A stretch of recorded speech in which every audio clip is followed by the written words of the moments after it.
Absolutely, it's a time for celebration. It's really important that we look back at the origins of Ladies Gaelic football and how it started as seen as a novelty act, whereas today it's a serious, respected, competitive sport. My name is Hayley Kilgallon. I'm a PhD student in the UCD School of History, and I'm researching the history of women's sport in Ireland, particularly the history of Ladies Gaelic football. I think it's been an incredible 50 years for the LGFA, and they've really been at the forefront of the movement to increase female participation in sport in Ireland. Initially, Ladies Gaelic football began as a carnival kind of novelty act, kind of fundraising events. There's this idea that frail feminine fingers, as one newspaper quoted them, aren't suitable for Ladies Gaelic football. Sport was seen as a man's game, and football and hurling would have been seen as very masculine pastimes. But the newspaper reports that follow say that actually people left the grounds in admiration. There is a kind of a growing respect for it. You can see the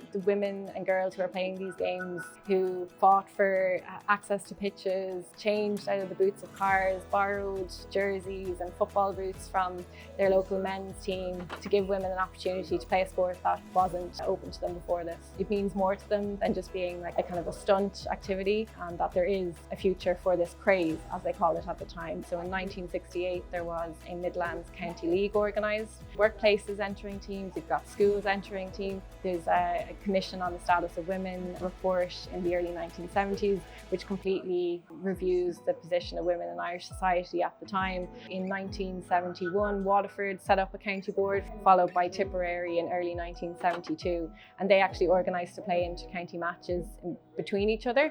It seems like the LGFA felt that they had to establish themselves to kind of gain respect from general sporting fans, GAA fans, the GAA administration.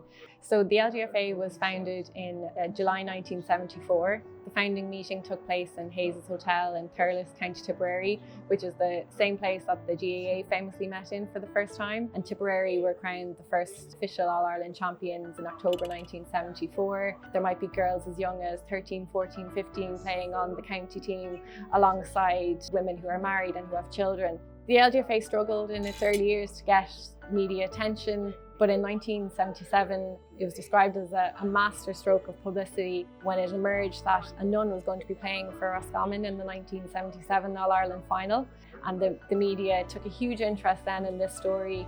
The Mother Superior jokes that potentially Sister Pauline will poach more of the Roscommon players to enter the convent with her. The first School Day competition takes place in 1985.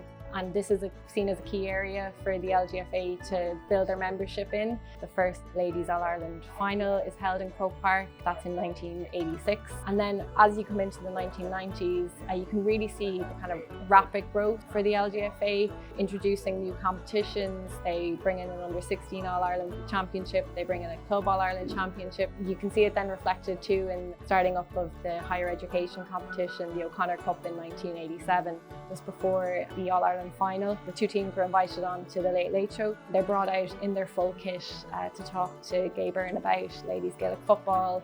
So it's still seen as quite a new sport at that stage, even though they're over a decade old. So you have a lot more counties establishing county boards in the early 90s. In 1997, when Helen O'Rourke is brought in as the first CEO of the LGFA.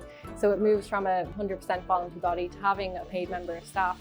Initiatives like the countdown clock was brought in after controversy in the 1997 All-Ireland final, where the referee played 11 minutes of additional time. Afterwards, in a review, it was found that he did play the correct number of minutes, but it was decided that this should be taken out of the referee's control, and a countdown clock was introduced. The partnership with TG Cahir in 2001 is a huge milestone for the LGFA, and this follows on the back of the first televised final in 1998. In more recent years, Lidl sponsorship has been a key driver in raising the participation numbers.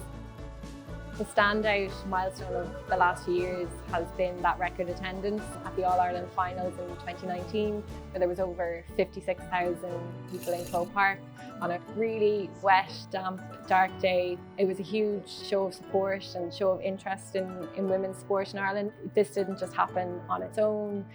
The visibility shown, as well as just the incredible footballing achievements and athleticism of the teams taking part. The year previous, in 2018, 2018, when you had over 50,000, that was the highest attendance at a women's final in Europe. I guess the first great Ladies Gaelic football team is the Kerry Ladies of the 1980s, who win 9 in a row. Every great team, another one comes along. So the 1990s are a decade really, I guess, dominated by Waterford. The story really since the new millennium has been about Cork.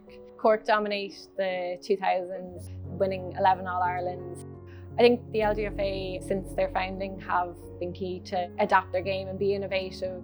The Gaelic for Girls initiative, Gaelic for Teens, Gaelic for Mothers and others, these give girls and women a kind of an outlet to try Gaelic football maybe for the first time, to keep fit, to make friends.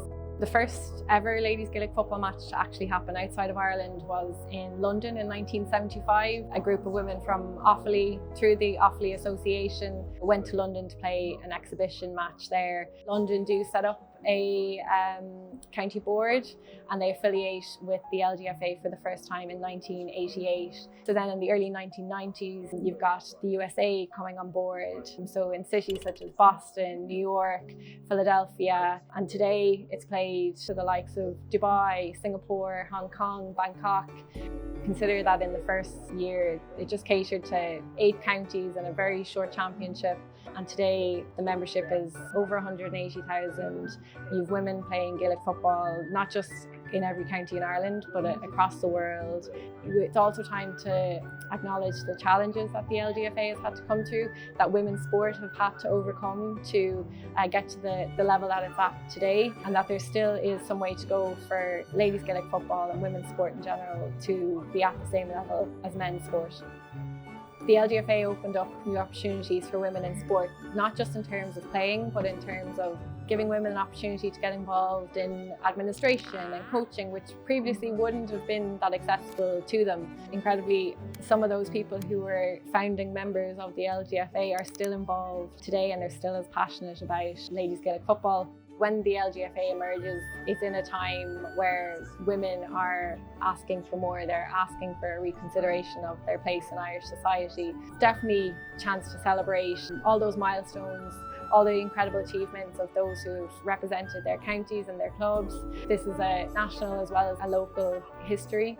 Absolutely, without those who were involved in the first few years, we wouldn't have Ladies Gaelic football, the LGFA as we know it today, without those pioneers of the 1970s.